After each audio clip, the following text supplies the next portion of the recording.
gracia de Cristo reanima tu amor. Siempre hay una oportunidad. Recordemos nosotros, filosóficamente hablando, que no hay un día antes ni un día después.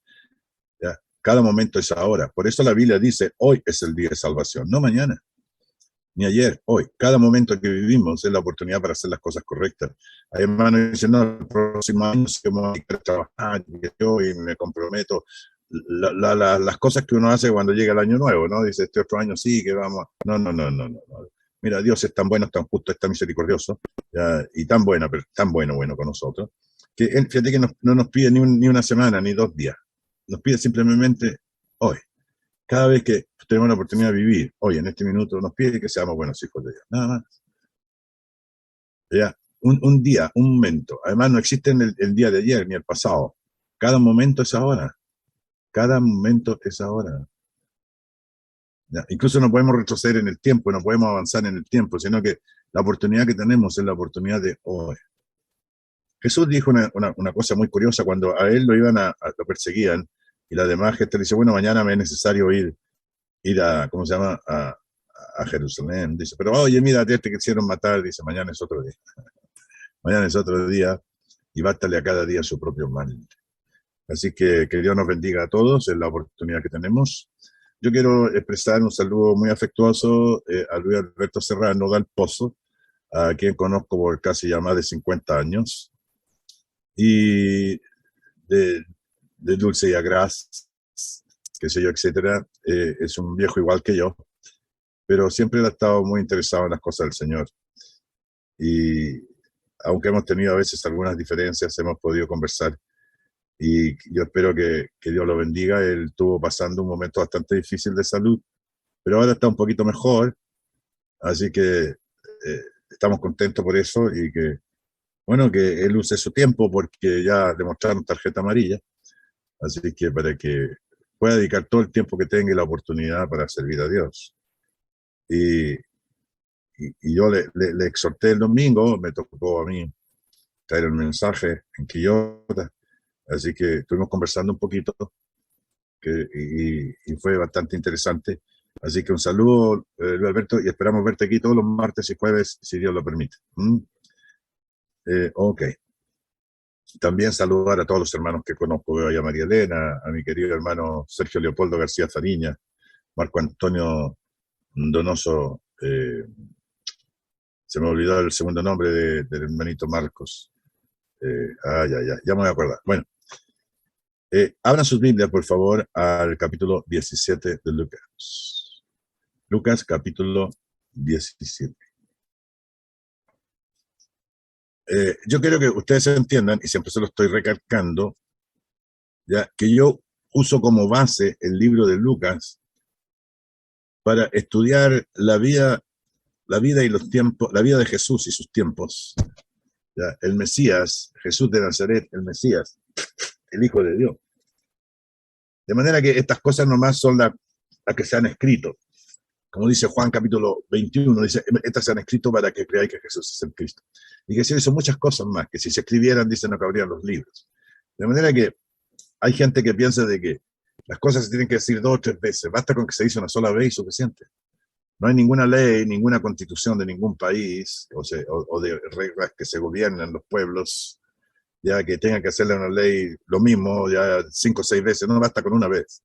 Exceso de velocidad, 120 kilómetros por hora máximo, ya según la señalética. Dice, velocidad máxima 40, cuidado, trabajo en el camino, ya. Hay que una sola vez se dice, ya está. No hay excusa. Tampoco hay excusa para el que reclama inocencia de la ley. Se supone que como ciudadanos tenemos que conocer la ley, como hijos de Dios también. Nadie quedará impune, nadie pasará a piola, nadie pasará de largo, ¿verdad? Porque el Señor se ha revelado. ¿Se acuerdan el texto que estuvimos leyendo en el libro de Job? ¿Se acuerdan? Estoy preparando un estudio sobre, y le quiero poner un nombre bien que me parece bien interesante. Estoy tratando de buscar el nombre sobre las evidencias internas de la Biblia sobre la inspiración divina. ¿Se acuerdan lo que estuvimos leyendo el otro día, la otra vez? ¿Se acuerdan la semana pasada? Ya cuando hablábamos de la sabiduría de Dios, ¿verdad? de la naturaleza muestra a Dios. ¿Se acuerdan? Por ejemplo, en el libro de Job, capítulo 12, versículo 7, dice, y en efecto, dice, pregunta ahora a las bestias y ellas te enseñarán. Fíjense usted que todos los que se dedican al cultivo de alguna clase de animal, ya sea doméstico o para comerlo o lo que sea, ya, no sé si conocen ustedes el mundo de las abejas, es increíble. O sea, cuando dice aquí que efecto dice, pregunta ahora a las bestias y ellas te enseñarán, porque tienen las leyes que Dios puso en ellas, ¿ya? Que son legítimas, auténticas, inequívocas, perfectas, irrepetibles, aunque algunos han tratado de repetirlas, pero al final fallan. Dice, a las aves de los cielos y ellas te lo mostrarán. También hablé yo, ¿verdad?, de la monogamia del 90 y no sé cuánto por ciento de las aves, los estudiosos de las aves, que son los ornitólogos. Entonces, todas estas cositas hay que desmenuzarlas. Pero cuando la gente dice, no creo en Dios, bueno, ya, ¿sabes qué más? Ok, perfecto. Entonces, explícame tú, qué sé yo, existen las leyes de la naturaleza. Ya, los efectos, dice, sobre las bestias y ellas te enseñarán, o los cielos y ellas te mostrarán, te enseñarán, mostrarán. Y habla a la tierra y ella te enseñará, mire, enseñará, mostrará, ¿verdad? Y ellas también te enseñarán. Los peces del mar te lo declararán también. Es lo que yo llamo la inspiración, o sea, la evidencia interna de la inspiración de las escrituras. ¿Qué cosas, dice, qué cosas de todas estas no entiende que la mano del Señor la hizo? Dios no solamente nos habla por las escrituras, sino también a través de las rocas, a través de los animales, a través de las aves, a través de la tierra, a través de los peces, etcétera, etcétera. En su mano está el alma de todo viviente, es cierto, la vida, ¿no es cierto?, de los animales, las personas, etc. Y el hálito de todo el género humano. Aquí hay una cosa especial, ¿no es cierto?, de todos los vivientes, pero no todos son seres humanos, somos únicos, repetibles, ya eternos, con promesas eternas, etc. Porque fuimos creados a imagen y semejanza de Dios. Y dice, y el paladar gusta las viandas. Y luego dice de otras cosas, pero yo voy a preparar un estudio sobre eso, ¿ya? Y voy a encontrar algunas evidencias científicas de cada una de las que se dicen. Yo no sé si ustedes saben que los barcos casi no gastan el 10% de su combustible en transportarse. ¿Saben por qué? Porque la Biblia dice, y las cosas que pasan por los senderos del mar. Y un señor de apellido Fontaine, ¿ya? Era oceanógrafo y estaba escribiendo unos planos del mar y estaba enfermo y uno de sus nietos o hijos le estaba leyendo la Biblia y le leyó ese salmo. Cuando leyó, dice, para, dice, léelo de nuevo. Dice, y todas las cosas que pasan por los senderos del mar. Si la Biblia dice que hay mal en el mar, hay senderos en el mar, yo los voy a buscar. Y así estudió mucho, fue un científico, pero de aquello, oceanógrafo de lo máximo que existió sobre la Tierra, y él fue que descubrió todas las corrientes marinas, donde son como carreteras y ríos que corren, y los barcos toman esos senderos y los llevan como se los lleva el viento, prácticamente con lo que gasta un mechero. Entonces, todas esas cositas son interesantes. O sea, nosotros no se nos ha revelado Dios, ¿verdad? Eh, todas las cosas. El hermano bien oraba en la introducción de este estudio, el hermano Molano, sobre, ¿verdad? Que todas las cosas dependen de él, que él es el que necesita recibir la gloria, la majestad, el honor y la adoración. Vale, así que bueno, quería decir eso, ¿ya? La otra cosa es que no necesariamente son cronológicos los textos que estamos leyendo. Por ejemplo, algunos se parecen, como este que vamos a ver ahora, aparece en Mateo 18, ¿ya? Y en Marcos 9. Pero si ustedes quieren hacer una armonización, la armonización de las escrituras se toma cuando dos o tres relatos de lo mismo. Y se toman todos los elementos de esos tres relatos y se construye uno solo, eso se llama armonizar. Y lo que no dice uno lo dice otro. No es que haya contradicción, sino que son complementarios. Los que nos atacan, que la Biblia se equivoca o qué sé yo, etc. En primer lugar, son gente que son ignorantes, ¿ya? No saben. Ignore, del latín no sabe, no saben. Entonces, lo primero que tienes que decirle a todas esas personas, a ver, ¿qué versión de la Biblia has leído tú? Tú sabes cuántos libros tiene la Biblia, tú sabes en qué idioma se escribió la Biblia. Entonces el tipo, si es inteligente, se va a frenar y va a dejar de decir palabras inonecas. Palabras no sabias y nonecas. Yo la otra vez le decía lo que son las palabras nonecas, tontas y estúpidas. Y el castellano, pues, es fuerte a veces, ¿no? Pero es así la gente, porque ignoran el poder del que reveló todas estas verdades. De manera que no hay ningún equívoco. Veamos aquí. El tema principal de todo lo que yo he estado tratando de compartir con ustedes sobre los evangelios, sobre el evangelio de Lucas y la vida de Jesús el Mesías, es para decir claramente dos cosas: que Cristo nació, vivió y murió bajo la ley del Antiguo Testamento. ¿Ok? Entonces, cuando Jesús de repente habla, hay que entender a quién habla. ¿Se acuerdan ustedes del eunuco cuando le preguntó a Saulo en el camino que está, dice, a Damasco? No, no era Damasco, no, un camino no sé cuánto era. Bueno, cuando le dice el Espíritu del Señor a Felipe que se acerca al carro del etíope, y le pregunta de si entienden lo que lee, y él dice, ¿cómo entenderé si no hay quien me explique? ¿De quién dice el profeta esto? ¿De sí mismo o de algún otro? Siempre hay un contexto. Y escuchen ustedes que las palabras y el contexto va a determinar el significado de la narrativa. Así que tenemos que tener mucho cuidado. A veces nosotros queremos hacer aplicaciones, no, mira lo que dijo Jesús, pero se lo dijo a los judíos. Ahora, los principios morales espirituales se pueden aplicar hoy también, ¿ya? Pero en ese momento fue dicho a esas personas. Recordemos nosotros que el primer plan de Jesús fue ir a las ovejas perdidas de la casa de Israel, ¿no es cierto? Dice, en camino de samaritanos no vayáis y a ciudades de gentiles no entréis. Id más bien a las ovejas perdidas de la casa de Israel. Entonces, la primera prioridad, el Señor tenía un plan. Ese plan, el pueblo de Dios, del pueblo de Israel, no respondió. Y tenemos toda la evidencia en la Escritura, que Dios fue más que misericordioso, bueno con ellos. Entonces dice, no, ya está, dice. Estos labradores malvados, dice, me tienen que pagar lo que yo les arrendé. Y se te dice, mataron a todos los que enviaron, mi administrador, el segundo administrador, mi representante legal, a todos los mataron, profetas. Dicen, vaya mi hijo, tendrán respeto por él. ¿Y qué hicieron estos labradores malvados? Dice, aquí está el heredero, matémosle y quedémonos con la heredad. El pueblo de Dios es la heredad de Dios, no de los religiosos. Y le dice el Señor, dice, ¿y quiénes vosotros sois los malvados? Y eso se aplica, ¿verdad? En todo orden de cosas, por supuesto. Los principios pueden ser aplicables, pero ese texto se refiere a los judíos que no habían respondido a la expectativa de Dios. Fíjense ustedes que vino Juan. Dice, antes que venga el Mesías, dice, vendrá uno en el espíritu y en el poder de Elías. En el espíritu y en el poder de Elías. No dice que Elías. Y después Jesús lo explica y dice que este es Juan el Bautista. Y le preguntan a él, ¿eres tú el profeta? No, dice, yo no soy digno, yo no, de nada. Yo no soy ese, yo soy uno que estoy preparando el camino del Señor. Lo que el Señor quiere, lo va a hacer con su Hijo, ¿verdad? Nuestro Señor Jesucristo. Y cuando Cristo está preso, ya manda a uno de sus discípulos, le dice, Andy, pregúntale si él es el Mesías. Entonces díganle a Juan el Bautista, díganle a Juan, ya, que los ciegos ven, los sordos oyen, ya, los mudos hablan, y a los pobres les he predicado el Evangelio. Pero eso tiene una aplicación espiritual, pues. No está hablando de ciegos físicos, sordos físicos, o hambrientos físicos, o pobres físicos. Está hablando de aquellos que tienen esa disposición, ¿verdad?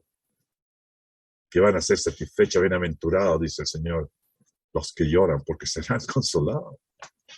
Ay, ¿no? Entonces, Cristo vino a eso, a salvar y a buscar lo que se había perdido, el pueblo de Israel. Y el día de Pentecostés se abre la puerta de la salvación en la gran fiesta judía, una de las 5 grandes fiestas judías, ya, ¿no es cierto?, de las primicias ofrecidas a Dios. Y 3.000 fueron bautizados en Cristo. Y comenzó el reino de Cristo, el dominio y la autoridad de Cristo, el perdón de los pecados en la persona de Cristo, morir, ser sepultado en el bautismo, resucitar y andar en vida nueva. Y comenzó una nueva institución. Por eso, hebreos, tenemos que entender en estos postreros días de que del sistema judío de religión nos ha hablado por el Hijo. ¿A quién constituyó el heredero de todo? No está hablando de los postreros días de la guerra de Putin o de la Segunda Guerra Mundial o qué sé yo, de Inglaterra o de los imperios babilónicos. No. Los hombres tienen sus planes, sus cosas, qué sé yo, etc. Pero Dios tiene otras cosas. ¿Ya? Él tiene un plan para su pueblo. ¿Ya? En este momento es el cuerpo de Cristo, ¿verdad? Que se llama la eclesía, lo llamamos aparte. ¿Ya? Y Cristo es cabeza de la iglesia, la cual es su cuerpo y Él es su salvador. O sea que los que no están dentro del cuerpo de Cristo no pueden ser salvos. Si Cristo es la cabeza, yo tengo una cabeza que puede salvar solamente mi cuerpo. Yo puedo ver el peligro a mucho espacio si alguien está en peligro, pero como no me escucha ni me ve, no puedo hacer nada por él, porque yo no soy yo su mente. Ahí también hay otro tema muy interesante cuando Jesús usa esas analogías. Ok. Entonces, capítulo 17 de Lucas, verso 1, dijo Jesús a sus discípulos. 2 puntos. Imposible es que no vengan tropiezos, mas hay de aquel por quien vienen. Mejor le fuera que se le atase al cuello una piedra de molino y se le arrojase al mar, que hacer tropezar a uno de estos pequeñitos. Mirad por vosotros mismos. Si tu hermano pecare contra ti, repréndele. Y si se arrepintiere, perdónale. Y si 7 veces al día pecare contra ti, y 7 veces al día volviera a ti, diciendo, me arrepiento, perdónale. Hermanos, vamos a investigar un poquito aquí, ¿vale? Algunas cositas sabrosas. Acuérdense que yo no estoy tratando de entretener a la gente, sino de dar un significado, ponerlo en su contexto, y por la misericordia de Dios que recibo de otros hermanos también, y investigar las escrituras yo mismo también, y darme cuenta, razonar, pensar, juzgar. Es lo que yo quiero hacer con ustedes, ¿ya? Así que no es que lo que dice el hermano Efraín. Si ustedes alguna vez usan mi nombre para decir, bueno, es que esto es lo que dice el hermano Efraín, no digan que lo dijo Dios. Si lo dijo Efraín, yo me hago cargo de ello. Pero si lo dijo el Señor, pregúntenle al Señor. Y respóndanle a la gente, dice, esto es lo que dice el Señor. ¿Quién es Efraín? Nada. ¿Quién es Pablo? Tampoco. ¿Quién es Pedro? No, dice, siervos por los cuales habéis oído el Evangelio. Ya está. Aquí el que la lleva es Jesús. ¿Ya? Él es el más importante. Nosotros simplemente somos una vasija de barro en manos del alfarero. Algún día el hermano Sergio García con Marquito nos pueden enseñar alguna cosa sobre ellos. Son artistas en alfarería musical, de las mejores ocarinas del mundo, que incluso están viajando por todo el mundo. Estuvieron mucho en España, también en Barcelona. ¿Ya? Las conocen, ya las ocarinas arcoíris. Así que él sabe a qué se refiere. Dice que el alfarero le da la forma que él quiere. Bueno, esa es una figura, ¿verdad? Para una analogía, para aplicarla a nuestra vida espiritual, a nuestro carácter, a través de la palabra de Dios, a través de la mente de Dios. Nosotros tenemos la mente de Dios, sí, pues, somos hijos suyos, ¿no es cierto? Tenemos, dice, fuimos creados a imagen y semejanza de Él. ¿Por qué creen ustedes que el hombre es tan listo, tan inteligente? ¿O no? Esto mismo que ustedes me estén escuchando y viendo al mismo tiempo a través de un computador, yo no sé por dónde va, lo único que sé es que va por una antena, pero ¿dónde está la antena? No la veo. La voz tampoco la veo. Está enchufada la electricidad, pero la electricidad tampoco la veo. Lo único que sé es que si me meto los dedos al enchufe, me va a dar un porrazo de aquello. Y sin embargo, ahí está, y es cierto. Así es Dios, ¿verdad? Es como dice, bueno, si Dios no está, ¿cómo lo voy a saber que Dios existe? Y lo decía un neurólogo. Y le responde el hermano y le dice, bueno, ¿y usted perdón, y el hermano era neurólogo. Entonces, el otro negaba a Dios. Entonces dice, mira, ¿qué te parece? Dice, yo he operado a mucha gente el cerebro, que sé yo, etcétera, y nunca he visto sus pensamientos. Y sé que están ahí. Hermanos, dice la palabra, es imposible que no vengan tropiezos. Aquí vamos a hablar de la palabra tropezar. La palabra tropiezo viene de un vocablo ya que ha sido transliterado al español del griego. La palabra escandalizo.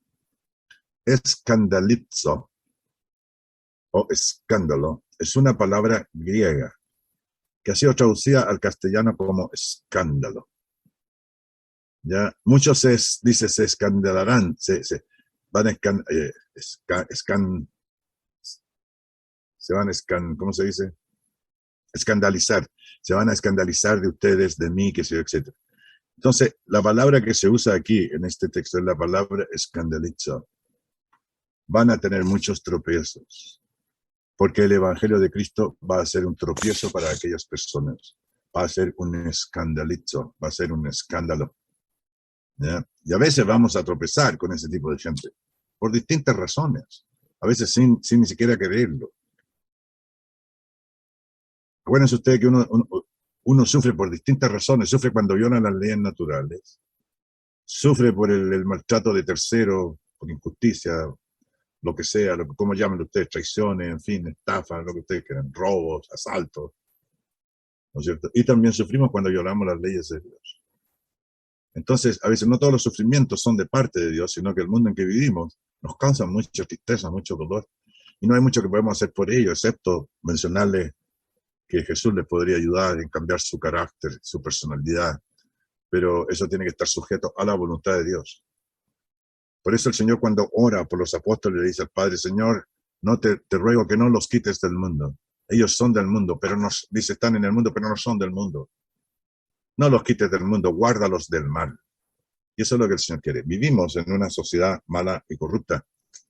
Como todos los hijos de Dios, en todas las edades, en todos los tiempos y en todas las circunstancias, han vivido, ¿verdad?, en generaciones malas y perversas, y nosotros no somos la excepción.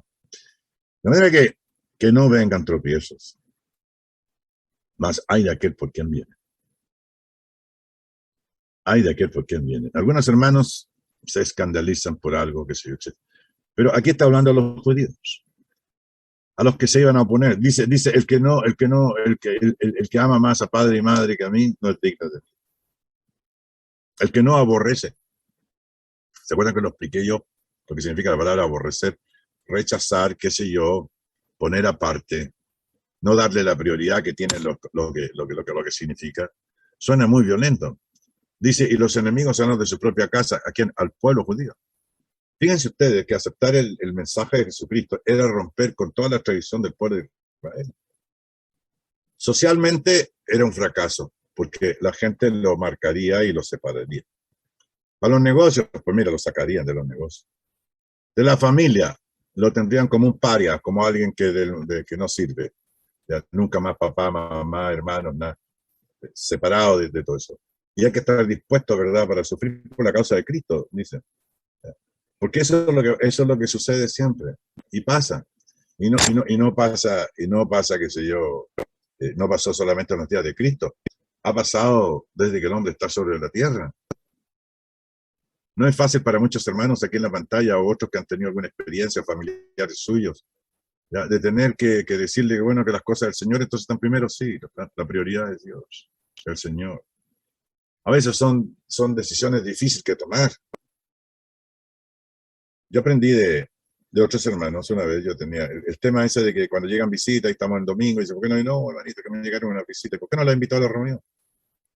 Es que no, es que ellos no están de acuerdo, no creen en esas cosas. Entonces, bueno, yo aprendí eso y yo tengo carácter. Todos los que me conocen saben que tengo carácter.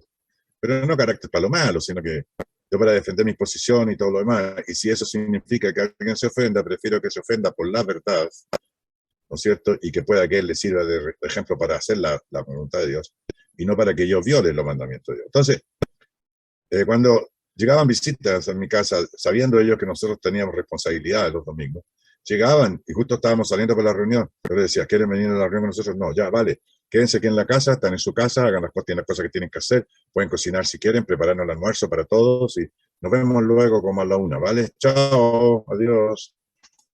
Y yo no tenía problema de conciencia, no tenía problema de conciencia, primero con Dios, no tenía problema de conciencia consigo mismo, y no tenía problema de conciencia con las demás personas.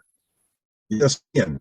Entonces, ustedes no, el domingo no se puede ir donde Efraín porque no está, ¿cómo que no estoy? Si estoy.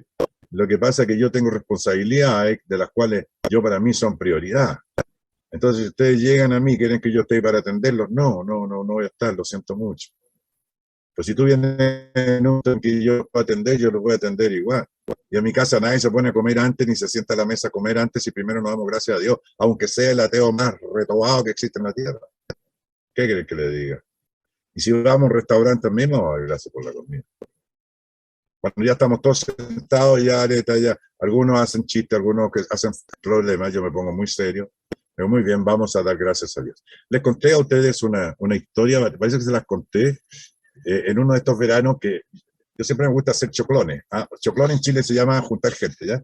Entonces, yo tengo 9 nietos, ¿ya? 3 hijos, ¿ya?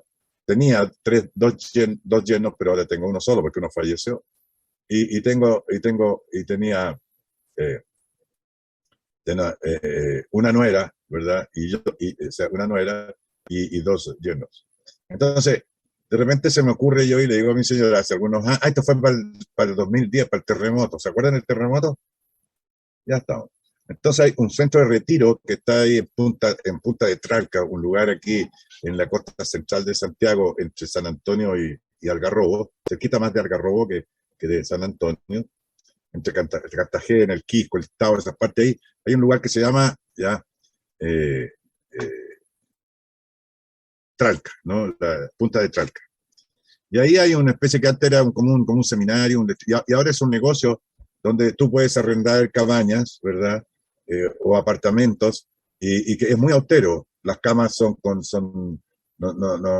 prácticamente no tienen colchón, son de madera, donde dormían antes los monjes ahí, que se. Entonces, yo quise invitar a todos mis nietos, a los 9, conmigo, para que fuéramos a Punta del Talca. Me parece que era 8 nomás entonces cuando fue. Sí, porque aún no había nacido Raymond. Yo me parece que había nacido, estaba guaguito, no me acuerdo. Bueno, el tema es que nos fuimos ahí. Y claro, aquí íbamos nosotros a pasear, nos daban el desayuno, nos daban el almuerzo, las 11 comidas. Entonces nosotros pagábamos un tanto y ahí estábamos, lo pasábamos bien.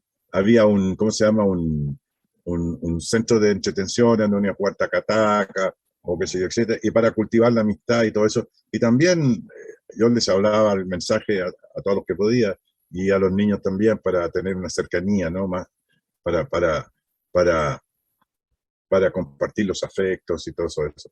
Me acuerdo que cuando llegó el terremoto y cada uno dormía en su cosa, y el más chico, el Luca, que era uno de los más chicos, llegó a mi puerta y me dice, tata, protéjame, dice, favorezcame. Y yo lo único que le decía parado en el medio de la cosa, no se muevan, que esta casa no se cae, era de madera, ¿no? Y todo lo demás. Y fue un terremoto muy violento, muy violento. ¿Se acuerdan? El terremoto de un día sábado, a medianoche, ¿no? Al amanecer. Qué la escoba, pero bueno. Pero nosotros estábamos ahí. Y bueno, y quiero contarle esta historia, porque resulta de que resultó muy jocoso y también muy anecdótico y muy espiritual, porque yo andaba con blue jeans y parecía como cura misionero, una cosa así, y con un polerón gris, pues, ya, y todo lo demás, y estaba mi señora, la Priscila, la Dinelli, ya que fueron las tres, y estaban todos mis nietos y mis nietos. Entonces los cabros, tú sabes que son desordenados. Entonces ya está, entonces teníamos que ir a cierta hora, y llegábamos ahí, nos poníamos en la fila para el desayuno, y ya nos tenían, al grupo de don Efraín, que se está ahí, nos tenían los 12 cupos que teníamos en la mesa, y ahí te traían la comida y tú, había de todo, pero no tampoco, era no era una cosa así de comilona, sino que muy frugal, qué sé yo, muy sencillo. Entonces, a mí, como yo soy medio loco, entonces dije yo, vi que estaba lleno. Habían como unas 150 personas en un salón grande ahí en la Punta de Talca, se llama. Si algún día vayan, la van a pasar chancho. Y ahí estaba toda la gente. ¿Ya? Y entonces, ya nos tocó a nosotros, que si yo nos sentamos ahí. Entonces, vengo yo, miro, para todo alrededor, ya como estaban todos sentados a la mesa, qué sé yo, etcétera. Toda gente buena, gente de su familia, con niños, otras señoras mayores. Habían unas monjitas ahí, qué sé yo, también, unas hermanas, entre comillas, una hermana ahí sentada también por una mesa, que estaban también de vacaciones. De Argentina había otra gente también. Y entonces vengo como ellos, esa era una cuestión de la iglesia romana. Entonces, no sé, uno administraba eso a alguien que tenía que ver con. Pero el tema es que era un negocio. Pero apuntaba a esa cosa. Entonces vengo, yo les digo, les pego el grito, ¿no? Les digo, su atención, por favor. Y le pego las palmas. Su atención, por favor, si fueran tan amables. Entonces quedan callados, dice. Como aquí algunos, la mayoría son creyentes, yo soy un creyente. Entonces les quiero pedir, con todo respeto y con todo cariño, que por qué no damos gracias por la comida antes de comenzar. ¿Están de acuerdo? Sí, ya. Entonces lloré. Padre nuestro que está en los cielos, te damos gracias por esta comida, por esta comunión que tenemos. Ayúdanos. Y fue un sermoncito que yo prediqué ahí. Yo no estaba orando para que me escucharan y qué bonito, qué sé yo, etc. Ya te damos gracias y te lo pedimos todo en el nombre precioso de Jesús, nuestro Salvador. Amén. Amén. Entonces yo, a comer. Ya. Y resulta de que después me veían entrar a mí y decían, ya hermano, me decían, ¿usted va a orar de nuevo? Y creían quizás qué cosa, pero al final yo estuve conversando después con una gente ahí, que se existe todo lo demás, ahí sacaron algunas cosas. Pero bueno, pero lo curioso viene aquí, que resulta que cuando llegaba el almuerzo, nos ponían la bandeja para todos los niños, ¿ya? Para todos los niños, ¿ya? Y entonces llegaban dos personas y no se comían el postre. Si eran peras, frutas de pera, llegaban con el canastillo de pera, lo dejaban, decían para los niños del hogar. Y lo otro que se hiciera. Pensaban que mis nietos veníamos de algún refugio, de alguna cosa, y todos nos quedamos mirando, será porque se... Pero fue una cosa realmente interesantísima. Hermanos, estas cosas a veces enriquecen el tema, ¿no? ¿Para qué cosa? Que tenemos que dar testimonio de la cosa que hay.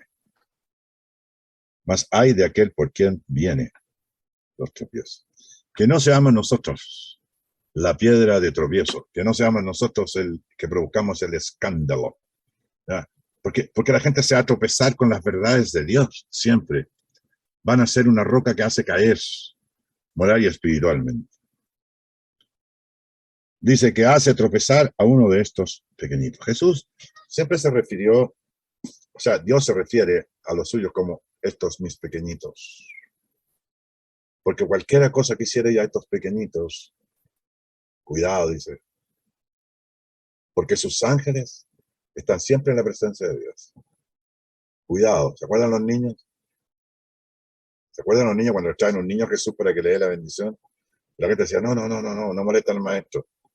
Y tomaba uno de los niños y le dijo, si no os hacéis como niños, no heredaréis el reino de los cielos. Y cualquiera que maltrate a uno de estos pequeñitos, dice, va a tener que dar cuenta a Dios, porque sus ángeles están todos los días en la presencia del Señor. Quiere decir que nosotros tenemos asignado un ángel, ¿verdad? No como el de la guarda, como dice la iglesia romana, por supuesto que no. Pero el Señor tiene ángeles.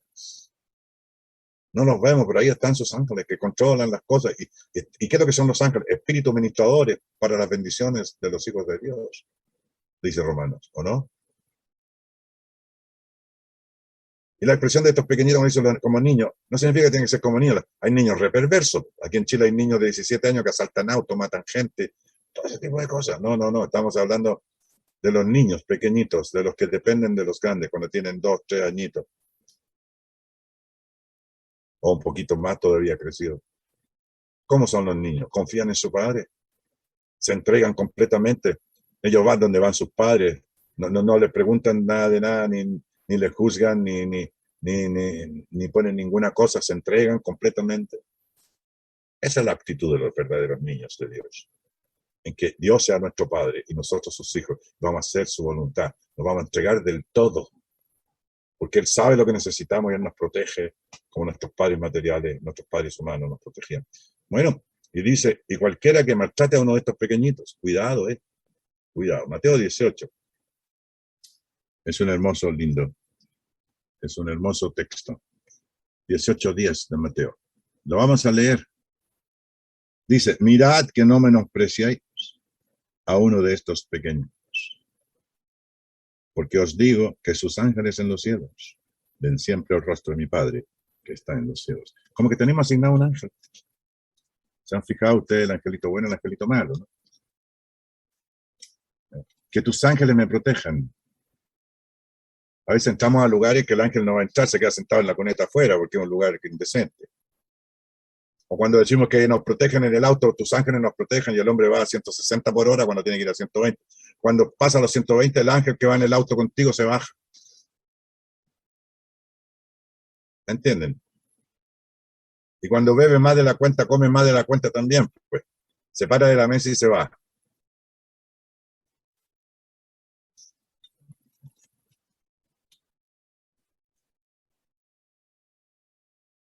Hay de aquel por quien vienen los tropiezos. Mejor le fuera que se atase al cuello una piedra de molino. Una piedra de molino era una piedra grandota que se corría, tenía un hoyo en el medio y se corría con una vara y un caballo. Y la iba girando y se hacía un hueco y ahí iban echando el grano y esa piedra iba moliendo la cosa, ¿verdad? Y el caballo por el lado de afuera. Yo vi eso mucho en Chile, existía eso cuando cortaban ladrillo, había un caballo también que corría y hacía la masa del ladrillo y de ahí sacaban en las carretillas y después los demás cortaban el ladrillo. Un trabajo muy interesante, muy artesanal, muy bruto por lo demás. pero que nos enseña exactamente. Y esa piedra pesa, qué sé yo, 2 toneladas, un poco más o menos. Dice que mejor que te ate una piedra de esa al cuello y te tire arroja al mar. Que hacer tropezar. Que hacer tropezar a uno de estos pequeñitos.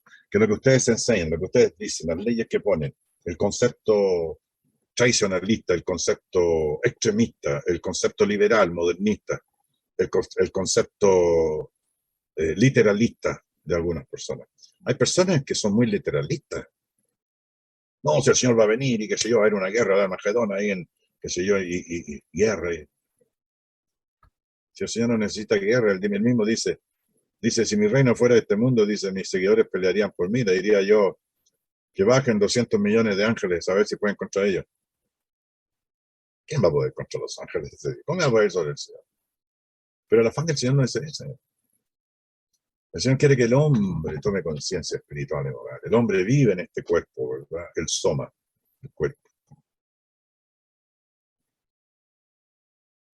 El espíritu de la naturaleza de la vida misma y el alma, la conciencia, psique, viene la palabra psique, psicólogo, psiquiátrico, psíquico.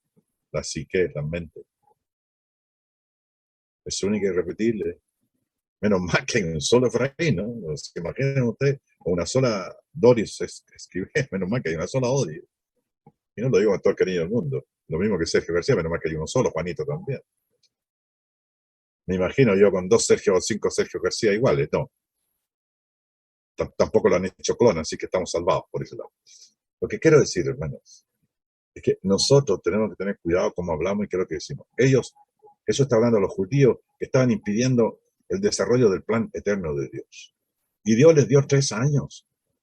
Primero les predicó por todo el Antiguo Testamento preparando el camino para venir al Señor. Después vino Juan el Bautista, que se etcétera, tuvo como 1 año predicar. Y después viene Cristo 3 años más y llevó, mandó a 12 apóstoles, mandó a 70 después. Y a todos, y por las escrituras, y con los señales, prodigios, milagros y maravillas. No, la gente no. Muchos sí, pero fueron los menos. Pero Dios siempre tenía un remanente, siempre son poquitos. Por eso en la iglesia de Cristo somos 4 personas al gato. Porque nosotros no hacemos sanguchona, no hacemos tallarinata o porrotonata, o un Pancho Villa, un fondo con comida para todo el mundo ya, o viajes. Fíjense que cuando yo predicaba en España, en Barcelona había un cuarto que tenían ahí unos hermanitos que eran de concepción liberal, muy, muy liberal. Si tú no tenías traje de baño, ahí tú sacabas un traje de baño y se iban a la playa. Y un día yo estaba ahí, ya hacía como 1 año, de repente llegó una persona y dice, buenas tardes, buenas tardes. ¿Usted es el nuevo pastor aquí? No, le digo, yo no soy pastor, yo predico aquí con los hermanos, soy un cristiano más. ¿Sabe? Quería saber cuándo van a hacer alguna gira o cuándo se van a ir de picnic o de vacaciones, porque a mí me gustaría, hace tiempo que no voy con ustedes y me gustaría que se... O sea, la gente está interesada única y exclusivamente en lo que puede ver, tocar, beber, comer, oler, qué sé yo, etc. La gente cree que la iglesia es un lugar de esparcimiento, que es un lugar, qué sé yo, como de juegos de entretenciones, o que es como un club deportivo, o que es una organización de solidaridad para las necesidades que tienen, un socorro, una junta de socorros mutuos, o una junta de vecinos. No, señor. La iglesia representa el cuerpo de Cristo. Y nos juntamos como hermanos para estimularnos al amor y a las buenas obras y predicar el Evangelio. Dice que todos los que fueron esparcidos iban por todas partes anunciando el Evangelio para que la gente sea salva. Dice Timoteo que Dios quiere que todos los hombres sean salvos y vengan al conocimiento de la verdad. Ay, hermanito, estos pequeñitos, los pequeñitos son aquellas personas, ya, ¿no es cierto? Cuidado porque tienen ángeles. Yo siempre le digo, tengo una oración, ya, y yo siempre digo, Señor, te ruego que pongas de tu espíritu en mí y que tus ángeles me protejan. Si yo no creo eso, ¿qué creo? Los fariseos creían en ángeles, Pablo también creía en ángeles, un ángel le apareció, un ángel del Señor le apareció. Ahora, ¿cómo los dice el mundo? ¿Cómo lo distorsiona la religión falsa? El pitonizo, el astrólogo, el brujo, el cartomántico, el que consulta a los muertos, el hechicero, el charlatán de feria. Claro que no. Los seres celestiales están aquí. Ahora, en cada lado de cada uno de ustedes, tiene que haber un ser espiritual que nosotros no vemos.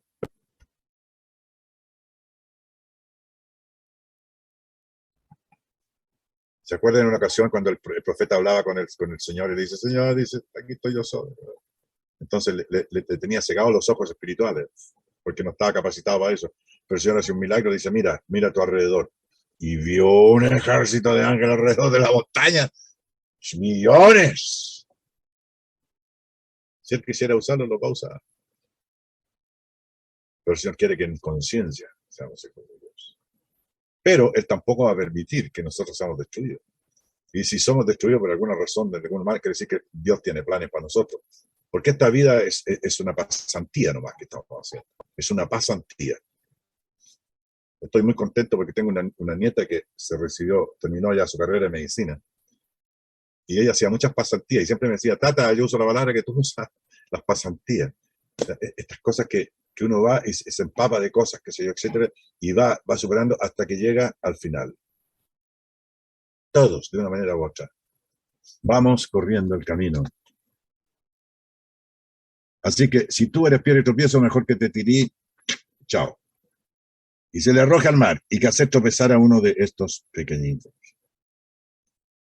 Y aquí el Señor le está diciendo a los discípulos, dice el capítulo 17, verso 1 de Lucas, dijo Jesús a sus discípulos, los que le seguían, mirad por vosotros mismos.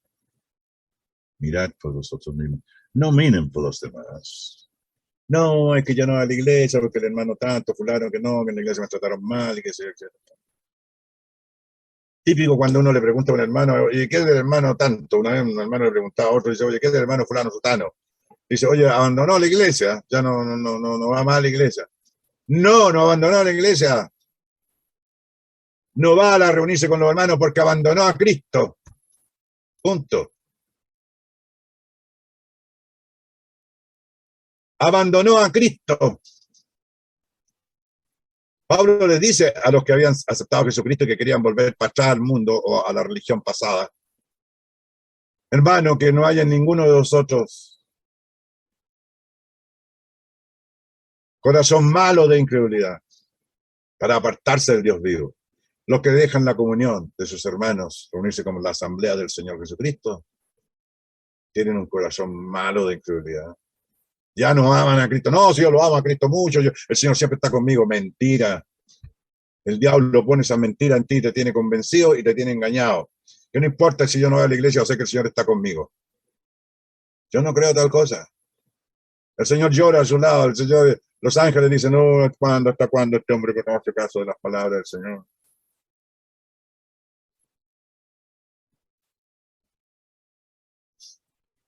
Una vez me decía hermano, es que a veces predican tan largo, dice, ¿por qué te va a ir la comedia? Bueno, en una de esas también, pues dice la hermana. Hermanita, ¿pero por qué no la grabe y la ve después? Ahora no hay excusa. No, creo que quedarme ahí la coló. No, yo dejo programar porque la y me pongo al día. ¿Y qué es lo que traen las comedias esas? Puras leceras, ¿no? Mentiras, triángulos, fornicaciones, adulterio, robo, malas palabras, groserías, fornicación. Pura basura. Hay que ser muy selectivo.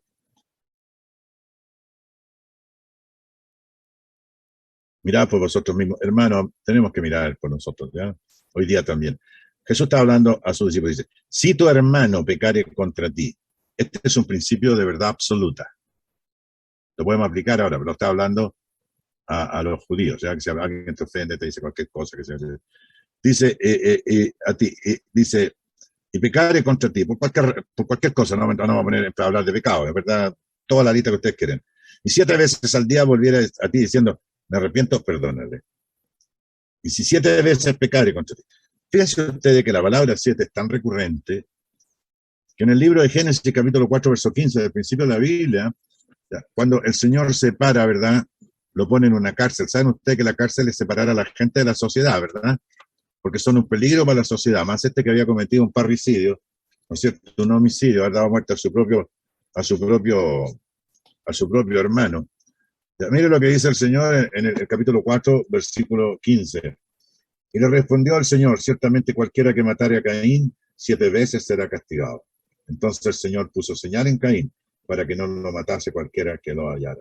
O sea, y salió Caín de delante del Señor y habitó en la tierra de Nod, al oriente de Edén. Hermanos queridos, esto no significa así, esto es dicho a grandes rasgos, ¿ya?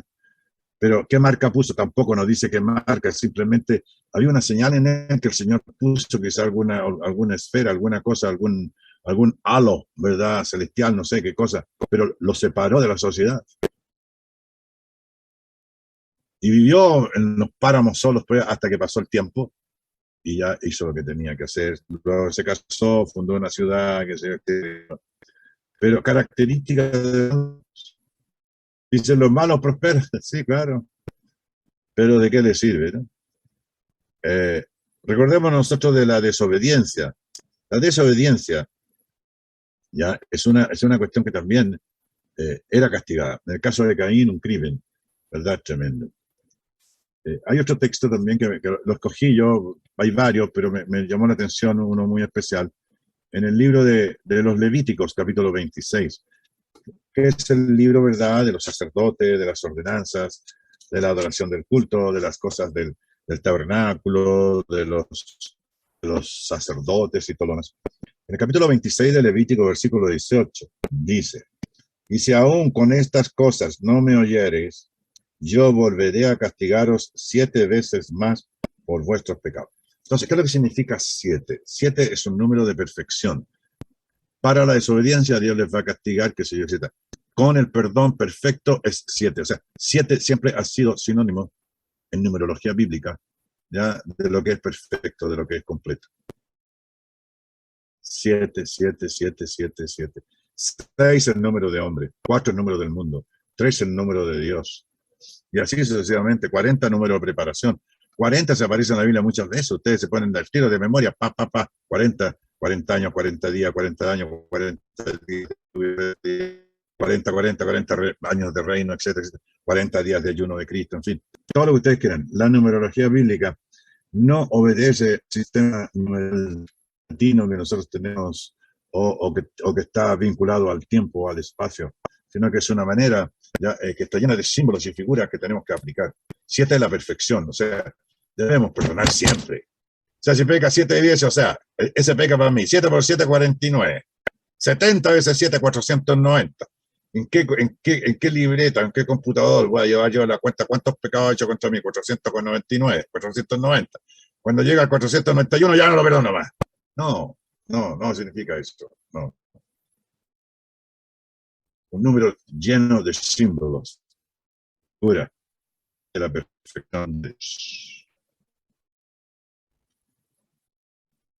En Hechos, un texto que todos los conocen, la iglesia estaba pasando por no una crisis, sino que los apóstoles habían descuidado su trabajo. Entonces convocan los ancianos de la iglesia ahí con los apóstoles, etcétera. Y los apóstoles dicen, no, que nosotros estamos aquí poniendo la olla, que vamos a comer hoy día, hermanita, por otros con chicharrones, o por otros solo, o por otros con rienda. ¿Qué es lo que vamos a hacer de almuerzo? Dile, y como estaban todos ahí, comían todos juntos, que sirviendo las mesas, y se había transformado como en una cofradía de solidaridad, ¿verdad? Y algunos se aprovechaban de eso y todo lo demás. Dice, ¿qué hacemos nosotros aquí sirviendo a las mesas? Dice Pablo, no estamos llamados para eso. No. Entonces convocaron a la asamblea y que escojan a 7 varones llenos de fe y del conocimiento, y llenos del Espíritu Santo, llenos de fe y conocimiento, a quien encarguemos este trabajo. Nosotros nos vamos a ir a dedicar a predicar la palabra de Dios, no a servir a la mesa, no a prepararle almuerzo, desayuno, cena a la gente. ¿Saben ustedes lo que piensa la gente que es la iglesia de Cristo? Dice, oye, ¿qué obras sociales tienen ustedes? Y algunos hermanos pisaron el palito y bueno, se abandonaron la fe, ya están tan lejos, que se parecen más a OFASA, Organización Filantrópica Asistencial Adventista, o a Caritas Chile, ¿ya? En que están más preocupados en hacer, por ejemplo, clínicas evangélicas para lo que de dentistas y van a la África, o médicos sin fronteras van allá y qué sé yo, y tienen hogares de ancianos y tienen hogares de niños, qué sé yo, las cosas que estamos haciendo, porque dice la palabra en 6 días de Gálatas, hacer bien a todos, mayormente cuando se mete. Pero él está hablando del individuo, pues, no está hablando de la iglesia tiene otras prioridades. ¿Cuál es el trabajo de la iglesia? Evangelismo, instrucción, evangelismo, edificación, ¿no es cierto?, y adoración. La iglesia no está encargada de tener organizaciones civiles. Si hay hermanos que le interesan los ancianitos, los demás, etcétera. Por eso existen los gobiernos y nosotros tenemos que reclamar a los gobiernos que ellos se hagan cargo de los ancianos, se hagan cargo de los niños, qué sé yo. Y si hay algún hermano, por alguna razón, ¿ya?, está en la necesidad de que sus hijos sean cuidados, que ese es otro tema. Fíjense, yo que nunca he visto un caso que amerite una cosa así. Y sin embargo, un hermano una vez en un debate con un hermano que sostenía eso, que no, porque hay gente, que la madre soltera que puedan ir a trabajar. ¿Sabes lo que hacían en Barcelona? Daban cursos de inglés, tenían un instituto de inglés, para ver si podían llegar a través de las clases de inglés con el evangelio a sus padres, porque se lo enseñaban a los niños. ¿De dónde sacaron eso? Eso se llama el evangelio social. Dios no quiere eso. Perdemos la identidad esencial que tenemos como Iglesia de Cristo. A mí me preguntan, ¿qué piensan todos, hermanos? Están equivocados. Yo con ellos no me puedo reunir en conciencia espiritual y moral con ellos, porque están haciendo prácticas contrarias a la palabra de Dios. Y por eso somos 4 personas en el gato. O sea que ustedes no ayudan a los pobres. De nuestros hermanos, sí. Pero si hay pobres fuera de la comunidad, bueno, miren, un día un niño me dice, cómpreme estos dulcecitos porque yo soy discapacitado. No, discapacitado. Dijo, discapacitado. Bueno, le dije, sí, tiene un poquito de discapacidad, pero ¿por qué tú andas vendiendo dulces? ¿Tú vives con tus papás? Sí, sí, vivo con mis papás, dice. Y esto es para ayudarle a mis papás, etc. Y entonces le digo yo, ¿y a ti el Estado no te da un sueldo? Y mira, y me contesta la palabra más suave que me dijo, sí, pero no sirve para nada. Y mandó una parte, le dije, ¿sabes qué más? No te doy nada a ti. Por ordinario, por grosero, mal atravesado. Eres discapacitado, pero no para ese tipo de cosas. ¿Te das cuenta de lo que estás diciendo y haciendo? Hermanos, tenemos que ser sabios. Tenemos que ser sabios. Pero nosotros, ¿cómo vamos a alcanzar la sabiduría? A través de pegarnos a la sana doctrina, a la palabra de Dios. A veces nos vamos por el lado de los quesos y al final no sacamos nada. Y Hechos 6:3 dice que escojan a 7 varones llenos de fe. O sea, 7, ¿por qué 7? ¿Por qué no 12? ¿Por qué no 14? ¿Saben ustedes por qué el Señor escogió 12 apóstoles? Estudianlo, pues. ¿Y saben lo que es 144.000? 1000 es un número indefinido, 144, la multiplicación de los 12 tribus de Israel y el pueblo y los 12 apóstoles componen la iglesia de Cristo, el reino de Cristo. Y 12 por 12 son 144 y 1000, el número infinito de los redimidos, tanto del Antiguo como del Nuevo Testamento. Eso significa que los demás nos meten miedo, que no, que los 144 que eran escogidos, ya parece que se murieron todos, no sé hasta dónde van a llegar esta gente con todas esas mentiras. Después dice, no, es que era mentira, y todos los que murieron creyendo esa mentira. Tengamos mucho cuidado con la numerología bíblica, mucho cuidado. Cuidado con eso, porque vamos a meter mucho la pata y nos vamos a equivocar muchísimo. Y si 7 veces al día pecaré, y 7 veces al día volviere a ti, diciendo, me arrepiento, perdónale.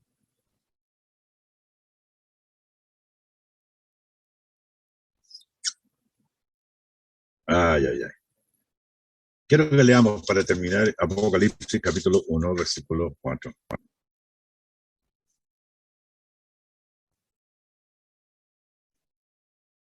Apocalipsis capítulo 4, capítulo 1, versículo 4. Yo no quiero ser aquí una persona que presente controversia. Yo nunca me ha gustado tener controversia con nadie. Yo digo, mira, dame la oportunidad, yo presento mi estudio, tú estudialo, ora al Señor en su casa. Y muchos hermanos han reflexionado y han hecho lo que es correcto. Y habla bien de ellos y habla bien de su entendimiento de las Escrituras. Y algunos se han demorado mucho, mucho, mucho, mucho, mucho. Pero al final lo hicieron.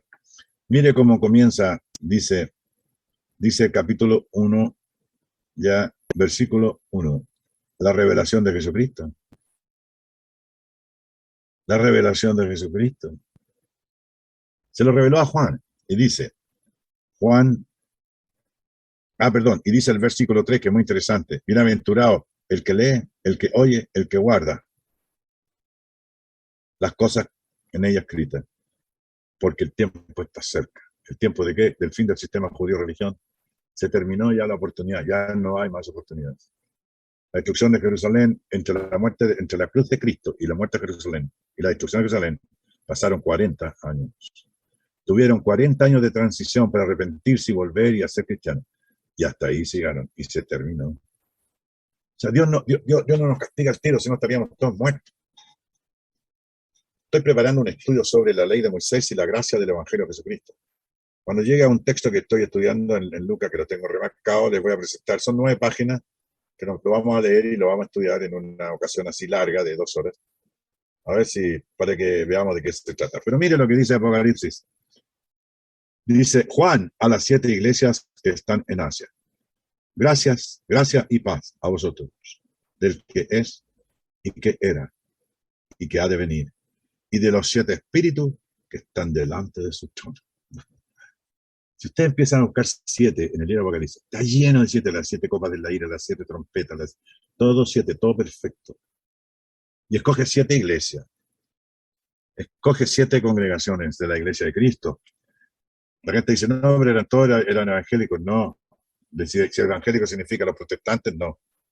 Fíjense ustedes que ya el protestantismo, el islamismo y el catolicismo son el desarrollo de la historia humana, no de la revelación de la palabra de Dios. Ya está. ¿Por qué vamos a ponernos a discutir con alguien que dice, ¿de dónde sacó usted que era tal cosa? ¿De dónde sacó usted?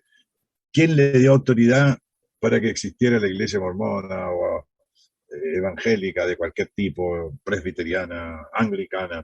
Imagínense usted que el jefe de la iglesia anglicana, cristianismo entre comillas, es el príncipe Carlos, creo que Carlos III, y que la reina Isabel II era cabeza de la iglesia anglicana. Qué tontería. Y todo eso por política, la historia, la cosa militar, económica.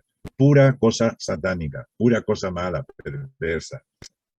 La iglesia de Cristo de Éfeso era iglesia de Cristo. La iglesia de Cristo en Esmirna. La iglesia de Cristo que estaba en Pérgamo. La iglesia de Cristo que estaba en Tiatira. La iglesia de Cristo de Sardis. La iglesia de Cristo de Filadelfia. Y la iglesia de Cristo de la Odisea. Esas 3 iglesias, con el todo que lo hay, algún día cuando estudiemos, a mí me gustaría compartir con ustedes un estudio verso a verso de Apocalipsis, ya lo vamos a hacer, ¿ya? A ver qué logramos entender. Y vamos a entender, se van a dar cuenta que es súper fácil estudiar Apocalipsis. Es la revelación de Jesucristo. ¿Por qué Jesucristo va a dar una revelación tan intrincada? No, es que el Apocalipsis, viene el Apocalipsis. ¿De qué han hablado? Los cineastas, todos corruptos y mentirosos y todo lo demás, y qué sé yo, etcétera, hablan del Apocalipsis. Apocalipsis, ni siquiera saben qué es lo que significa la palabra Apocalipsis. Apocalipsis es una palabra griega transliterada al español, que significa revelación, la revelación de Jesucristo. Ahí está llena de misterio, falso. ¿Saben por qué? Porque la palabra revelación, si ha sido revelado, ya no hay misterio. El misterio está en lo no revelado. No, pero aquí dice la revelación de Jesucristo. Y todo eso tiene una aplicación en sus contemporáneos, en la iglesia de Cristo sufriente, en los que habían tomado la bandera de la verdad, pero que algunos andaban ahí medio cojeando, los toma como un ejemplo, como el 7, ¿verdad? Como deberían ser no solamente las 7 iglesias escogidas por capricho de Dios, sino como un ejemplo, como una aplicación espiritual de lo perfecto que Dios quiere de todas las congregaciones de la iglesia de Cristo, donde quiera que estén. Hermano, disculpen que se me fui, se me pasó un poquito la hora, pero ya, está bien. Yo creo que hemos tenido bastante que reflexionar y todo lo demás. Yo no soy muy estructurado en ese sentido, trato de mantener el tema, ¿ya? Vamos a estudiar la próxima semana, ¿verdad? Cuando los apóstoles le dijeron al Señor, aumentanos la fe.